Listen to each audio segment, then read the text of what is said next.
అందరికీ నమస్కారం. నేను మెరుగు Sridhar. Please like, subscribe political link. దయచేసి సబ్స్క్రైబ్ చేయండి, లైక్ చేయండి, షేర్ చేయండి.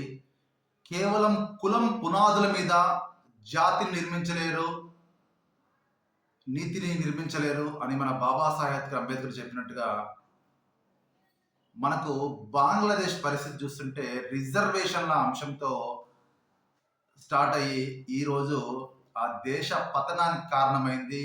నిన్న ఆ దేశ ప్రధాని షేక్ హసీనా భారత్లో త్రిపురలో అగర్తలలో ల్యాండ్ అయ్యి భారత్లో తలదాల్చుకోవాల్సిన పరిస్థితి, మరియు యూకే వీసా కోసం ఆమె ప్రయత్నిస్తున్నట్టు తెలుస్తుంది. ఇంకొకటి ఏంటంటే 1971 బంగ్లాదేశ్ లిబరేషన్ మూమెంట్ తర్వాత ఈస్ట్ పాకిస్తాన్గా ఉన్న బంగ్లాదేశ్ అప్పటి వెస్ట్ పాకిస్తాన్ అయిన పాకిస్తాన్తో విడిపోయి స్వతంత్ర రాష్ట్రంగా దేశంగా ఏర్పడబడ్డది.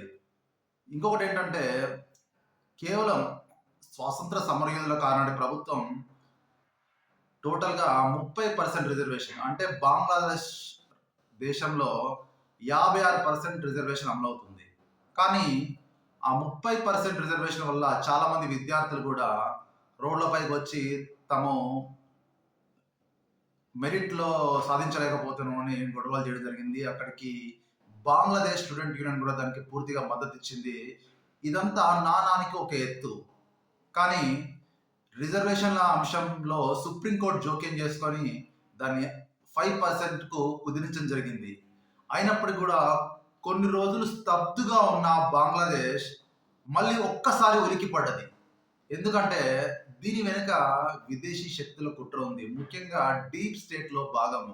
ఎందుకంటే ఎప్పటి నుంచో కూడా బంగ్లాదేశ్ అప్పటి ప్రధానమంత్రి షేక్ హసీనా చెప్తూ ఉంది, మాకు యుఎస్తో పొసగడం లేదు. మరియు ఎప్పుడైతే యుఎస్ కూడా మయన్మార్, శ్రీలంక, పాకిస్తాన్ ఇలా సౌత్లో ఉన్న దేశాలన్నీ కూడా ఒకనొకటి కొలాప్స్ అవుతున్నాయి. దానికి తోడు బంగ్లాదేశ్లో విపరీతమైన అవినీతి, విపరీతమైన జీడిపి కూడా కుదేలవ్వడము, మరియు ఎన్నో రకాలుగా బంగ్లాదేశ్ ఉచిత పథకాల వల్ల కావచ్చు కుదేలవుతూ వస్తుంది. దీన్ని అలసిగా తీసుకున్న డీప్ స్టేట్ ఈరోజు బంగ్లాదేశ్ పతనానికి కారణమైంది. ముఖ్యంగా ఇందులో పాకిస్తాన్ ఐఎస్ఐ హస్తం కూడా ఉన్నట్టుగా మనకు వార్తలు వస్తున్నాయి. దీన్ని బట్టి చూస్తుంటే మరి నెక్స్ట్ ఎవరు అంటే మనకు ప్రముఖ బెంగాల్ కవి రవీంద్రనాథ్ ఠాగూర్ చెప్పినట్టు కూడా సముద్రం వైపు చూస్తుంటే మనం సముద్రానికి ఎప్పటికీ దాటలేమన్నట్టు మరి నెక్స్ట్ పొంచున ఉన్న ఇండియాకు ప్రమాదం పొంచి ఉందా? ఎందుకంటే అమెరికా ఎప్పుడు కూడా సామ్రాజ్యవాదుల శక్తి, అది ఎప్పుడు కూడా చిన్న చిన్న దేశాలను, డెవలప్ అవుతున్న దేశాలను నాశనం చేయాలని చూస్తూ ఉంటుంది. ఇప్పుడు మనకు ఈ వరుసగా చూస్తుంటే మయన్మార్, బంగ్లాదేశ్, పాకిస్తాన్, శ్రీలంక వరుస పతనాల కారణమవుతుంది. అంటే మంచి బంగ్లాదేశ్ కూడా బంగాళాఖాతంలో మంచి బేస్ ఉంది.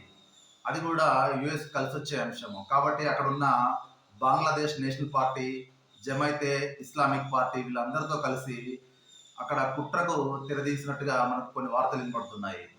ఏదేమైనప్పటికీ కూడా ఇది మనకు సౌత్కు పెద్ద దెబ్బ. ఎందుకంటే ఏషియాలో ఉన్న కంట్రీస్ అన్ని కూడా పెద్ద దెబ్బ. ఎందుకంటే చైనా గుత్తాధిపత్యం బంగాళాఖాతంలో పెరిగిపోతుంది. దానికి మాల్దీవులు కూడా మనం రీసెంట్గా ఒక ఉదాహరణ తీసుకున్నాము.